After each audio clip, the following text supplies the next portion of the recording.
What's going on, guys? Dare here with Fantasy Football Advice, coming at you with another fantasy football video. Today, this is our wide receiver do not draft list. In PSA, we do not dislike players, we just dislike their ADPs. A lot of these players you may have heard on other lists throughout this offseason, in other videos like controversial wide receivers, but considering this should be the main video for our do not draft wide receivers, we're going to include them on this list as well. Before we do get into the video though, stat of the day. Yesterday's stat of the day was which running back had 3 rushing touchdowns inside the 5-yard line despite compiling a total of negative 14 rush yards inside the 5. The correct answer, Nick Chubb. A lot of you guys did answer this one right, but Dylan, you answered it first. No last name, but congratulations, you got this one. Let's move over to today's stat of the day. Today's stat of the day, which quarterback had the highest red zone completion rate? Once again, that's which quarterback had the highest red zone completion rate. Leave your answer in the comment section down below. We'll be happy to let you know who wins in tomorrow's video. Also, guys, be sure to check out our website, sign up for our draft package. We're doing giveaways each month. Most recently, Deontay Johnson signed jersey. To be eligible for that, sign up for our draft package. Tons of information in there. It's a massive steal when you think of bang for your buck. So if interested in that, check out our website, thefantasyfootballadvice.com. Link for that, as always, in the description box below. Without further ado though, let's get right into the video. The first receiver on our do not draft list is none other than Julian Edleman of the New England Patriots. I don't think it's going to shock a lot of people to hear that, because there are a ton of question marks when it comes to this New England offense as we head into the 2020 season. Usually question marks, they lead to upside, but with New England, that's not really the case. They're downgrading from a future Hall of Fame quarterback, Tom Brady, to Jarrett Stidham, who we really haven't seen play for an extended period of time. It's hard to imagine this offense improves in any major areas, and it's much more likely that they focus more on the defense, slowing the game down and utilizing the run game to the best of their ability. The overall passing volume, it's likely not going to be as high. Julian Edleman last season finished as the wide receiver 12. That's pretty respectable, but he did that on the back of 153 targets, ranking 3rd in the league in overall targets for the 2019 season. Is that in any way a volume amount that we could project for the 2020 season? Not at all. New quarterbacks, they prefer different targets. While the plays will be drawn up for Julian Edleman on those timing routes, the chemistry may not be there. Tom Brady and Julian Edleman, they played together for most of each other's careers. Chemistry that they built just can't be replicated. This is coming on to his 11th season as a pro, all of which with New England, all of which with Tom Brady. And while Jarrett Stidham is an unknown commodity, that's not going to work in his favor. That's definitely going to be a detractor for his fantasy value. And like I said, this is his 11th season. He's no young buck. He's 34 years old. We already had him as an elevated injury risk in the past 2 seasons, and the same goes for him once again in 2020. It is worth noting he has remained healthy each of the past 3 seasons. Yes, 2018 he only appeared in 12 games, but that was due to suspension. So the past 3 seasons he has been healthy, but prior to that, he had only played a full 16-game season once through the 7 other seasons leading up to that. And while his healthier years have came while he has been 30 years old, it's just unrealistic to expect that the best health he's going to have throughout his entire career will just so happen to line up with his final years in the league. So an injury, it's very possible. Currently, you can draft Julian Edleman as a back-end wide receiver 3, somewhere around wide receiver 32. So not completely overvalued, but also keep in mind that the wide receiver 32 last season was unable to average 10 fantasy points per game. That player was DK Metcalf, and if you know anything about DK Metcalf's production in 2019, you'll know his fantasy value skyrocketed towards the second half of the season, in which he was actually a starter. Prior to that, you couldn't rely on starting him. Julian Edleman is the type of player who's going to get his fantasy points spread to him consistently, so drafting him at wide receiver 32, it's not going to feel like he was the wide receiver 32. Scoring opportunities are going to be reduced. His week-by-week stat line is going to look a lot more like 4 for 40 with a touchdown sprinkled in here and there. 4 for 40, that's 6 fantasy points. So the most likely scenario for how Julian Edleman performs on your team if you draft him is going to be like the Frank Gore of wide receivers, consistently producing minimal numbers with a lack of upside. And when all is said and done, and his fantasy finish may be a back-end wide receiver 3, high-end wide receiver 4, it's not going to feel like that in any week starting him, and there's still a very likely chance he doesn't finish the season due to injury. So for those reasons, Julian Edleman is in a void. He's definitely on our do not draft list. Even if he fell further, there are a ton of other wide receivers that we would like to shoot for upside with in that range. So typically, he's off the board before we're ever interested in taking him. Let's move on to the next player though. The next wide receiver is going to be a combination of 2 on the same team, and that's Mike Williams and Keenan Allen of the Los Angeles Chargers. Before we talk about each each player individually, let's talk a little bit about the quarterback position, which is the main reason we aren't interested in taking these players where they're currently being drafted. The current quarterback is Tyrod Taylor. They did invest heavy draft capital in getting Justin Herbert on the team, but as it stands today, Tyrod Taylor is the starter. If you know anything about Tyrod Taylor, he may be a mobile quarterback, but he plays much closer to an Alex Smith in his early days in Kansas City. Overall, a more game manager-esque style of football. His career high in pass attempts throughout his entire career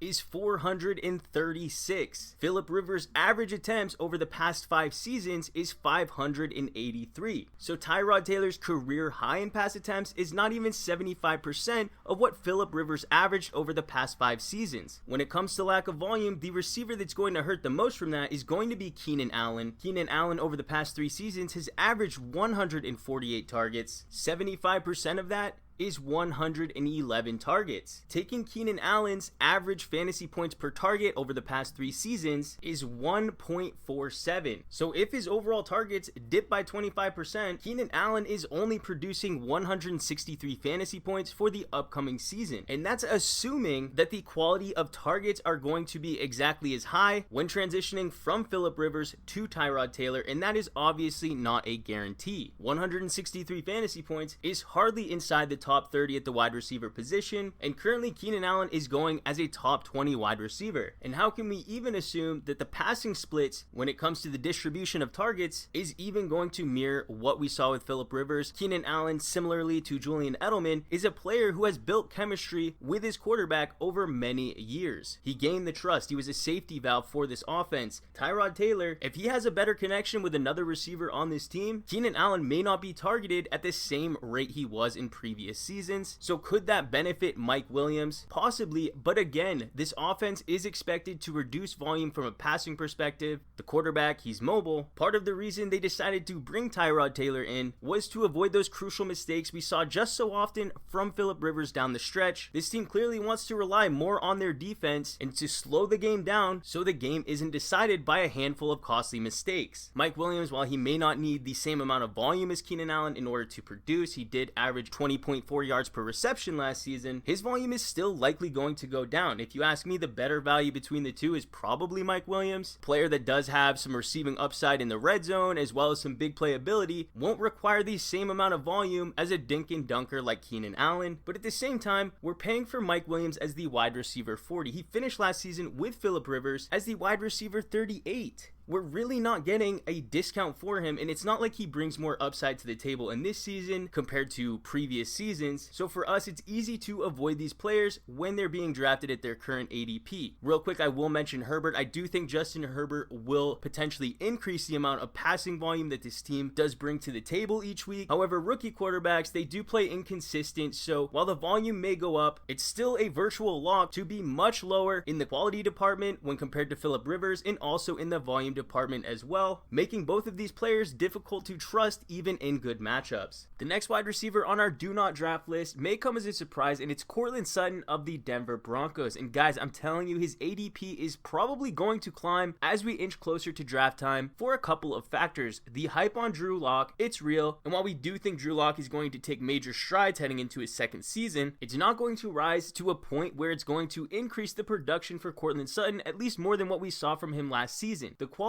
of receiving weapons in Denver in 2019 was virtually non-existent. Yes, they had Noah Fant, but Noah Fant really only came into his own towards the second half of the season, and it was in no way consistently producing at any point in the season. Rookie tight ends, they don't usually perform for fantasy in year one. Noah Fant, no true exception there. We do love him this season for the reason that Drew Lock should improve heading into year two, as well as Noah Fant, but they did add a very talented weapon in Jerry Jeudy, taken in the first round, and that really goes to show you that the team did see that they needed to add more receiving weapons. They need to spread the ball around more effectively, but they also added Melvin Gordon despite having two capable running backs in the backfield, and this is to alleviate the pressure from Drew Lock so he doesn't feel the need to do it all on his own. This is still a team with an above average defense that isn't going to have to rely on airing it out in order to remain competitive. It's very likely that the percentage of targets that are funneled to Courtland Sutton decreases in the 2020 season. Melvin Gordon being a capable pass catcher, Jerry Jeudy being better than any receiver they had outside of Courtland Sutton in 2019, and Courtland Sutton's fantasy finish was wide receiver 19, the exact spot he's being drafted in this season. There's a much stronger likelihood of his production taking a dip this season as opposed to increasing this upcoming season, and like I said, I do feel as though he is going to be a player whose ADP is going to climb. Whenever you have a player drafted in the late rounds who ends up winning people's leagues, that same group of players usually tries to draft him the following season because they remember just how well they performed for them a season ago. It's the same situation with Devontae Parker. We saw it with Robert Woods and even with Marvin Jones, that one outlier season in which he finished as a top 12 wide receiver. It's the same cycle, just a different player, and Courtland Sutton just doesn't have the room for upside that we're looking for in these early round picks. Keep in mind we do have him as wide receiver 27. If in the odd chance he ever does fall in that range, we do like taking him there, but the problem is he's been being drafted ahead of even the ADP of wide receiver 19, and the end result, we're just not going to have him on any of our teams at that price point. Final two players on this list are from the same team, another package deal here, and that's Stefon Diggs and John Brown. If you follow the channel for many years, you know we have loved the talent of both of these players for several years now. Always on board with drafting them at their ADP, so you could call us truthers. So for us to say that these players should not be drafted at their ADP shouldn't fall on deaf ears. Before we jump into each player, let's talk a little bit about this offense. So what do we know about this offense? In 2019, they ranked 26 in passing yards. In 2018, still under Josh Allen, they ranked 31st. So definitely a lower team offense when it comes to passing yardage. As for passing touchdowns, Josh Allen last season ranked 21st. That figure obviously much worse than his rookie season, but we should see something similar to what we saw in 2019, so we'll throw out his 2018 ranking. Regardless, it's a fact this is a run-first offense that isn't going to have a ton of passing yards to go around, and especially not a ton of passing touchdowns to distribute either. Josh Allen, whenever he gets into the red zone, he likes to run the ball in. He had 8 rushing touchdowns his rookie season, followed that up with 9 in 2019. That certainly helps his fantasy value, but it hurts the consistency of the receivers around him. If you can't guarantee a certain level of volume, and the closer you get to the red zone, the best option is to run the ball, this directly impacts the safety and consistency of the wide receivers on this team. When it comes to Stefon Diggs, he can currently be drafted as the wide receiver 25. That is exactly where he finished in 2019, a season in which he was playing with Kirk Cousins at the helm, a quarterback he has began to develop chemistry with, and also a season where there was no competition for targets behind him outside of really the running back position. Adam Thielen was not healthy at all for the majority of the season. Despite that, Diggs suffered and still only finished as the wide receiver 25. Not a bust based off of his average draft position, but if you were to tell us that Adam Thielen was only going to play in a portion of the season, the ranking for Stefon Diggs would have been much, much higher. So what was the reason Stefon Diggs truly struggled in 2019? Well, it was the lack of volume. Sounds a little bit contradictory when we just said Adam Thielen wasn't available and on the field consistently, but the lack of volume came from the rushing and passing splits. Kirk Cousins, he only attempted 444 passes in 2019, the lowest mark of his entire career when he's played 15 or more games. 404 attempts may not seem that low, but when you compare it to prior numbers like his 2018 finish with 606 attempts, we're talking a reduction of over 26%. That's massive. Imagine if there was a healthy Adam Thielen for the entire season, they likely would have ate into each other's production, so much so that neither of which would have returned value for fantasy football, and that could be a similar case to what we're going to see from the Buffalo Bills this upcoming season. Josh Allen, he only threw 461 passes last season. Yes, that is higher than what Kirk Cousins compiled in 2019, but Kirk Cousins, he only played in 15 games, so the volume is very similar, but the major difference is not all attempts are created equally. Josh Allen, he doesn't connect with as many passes as Kirk Cousins does, so even if they throw the same amount of passes throughout the entire season, one of these two quarterbacks is going to have much more completions than the other, and spoiler alert, it's not Josh Allen. Josh Allen's career completion percentage is 56.3%, easily one of the lowest in the league. Kirk Cousins, while in Minnesota, has averaged a 70% completion percentage. There's also the massive obstacle for Stefon Diggs of transitioning teams. Those free agent wide receivers on a new team, they always struggle in year one for the most part. Historically, the stats have backed that. Think Odell Beckham last season, Allen Robinson the season before that. While Stefon Diggs is a superior talent in the league, Allen Robinson, Odell Beckham, they're no slouches either. player. Stefon Diggs is not going to be immune to the growing pains associated with transitioning teams, especially one with a shortened offseason, and if the volume is expected to be similar to what we saw in Minnesota last season, and Stefon Diggs finished as the wide receiver 25 and is now being drafted at that same price point, where does that factor in any risk of him potentially disappointing or having growing pains getting used to a new quarterback? It leaves absolutely zero room. Additionally, it's not as if Stefon Diggs doesn't come with an injury concern himself. You can always pencil him in for missing 1 to 3 games, but what's not talked about enough is the fact that Stefon Diggs, when he's on the injury report, when he's not practicing and it comes closer to the weekend, on game day, he usually doesn't perform to the level of expectation. So even if he has a positive matchup but comes into that week banged up with a soft tissue injury, expecting that high level production you were looking forward to when seeing this game on the schedule may end up disappointing you. As for John Brown, he was already inconsistent in 2019. Yes, he did outperform his ADP, help people win leagues, but that's another reason why his ADP is likely to climb. John Brown was already a player who disappointed us in some positive matchups already. That's the pill you have to swallow when drafting one of those boom bust, high upside wide receivers with very low floors. That's exactly what John Brown is once again this season, except the peaks and valleys are going to be that much greater for 2020. He's not going to be the main target in this offense, his target market share likely to decrease, and you're already talking about a player that was hard to trust in good matchups, let alone thinking about starting him in bad matchups when you're forced to put a player you drafted as your wide receiver 5 into your starting lineup. You never want to draft players that could hurt your team, aka disappoint in positive matchups, and without that consistent volume for John Brown, which he wasn't even getting last season, there's no way you can feel confident that he will meet your expectations when you put him in your lineup on game day. There is a scenario where Stefon Diggs may get hurt and John Brown does move up to the number 1 wide receiver position, leads this team in targets, but this isn't a running back. We're not drafting wide receiver handcuffs. While Stefon Diggs does get banged up pretty frequently, he does appear in 13 or more games, or at least he has throughout his entire career. So even if Stefon Diggs does miss a game here or there, who's to say it's even going to be in one of those positive matchups and doesn't land on a matchup where John Brown is simply unstartable? But guys, that's going to do it for this video. We really hoped you enjoyed. Let us know who is on your do not draft wide receiver list in the comments section down below. If you did enjoy this video, how about hitting that like button? If you're new to the channel, please hit that subscribe button.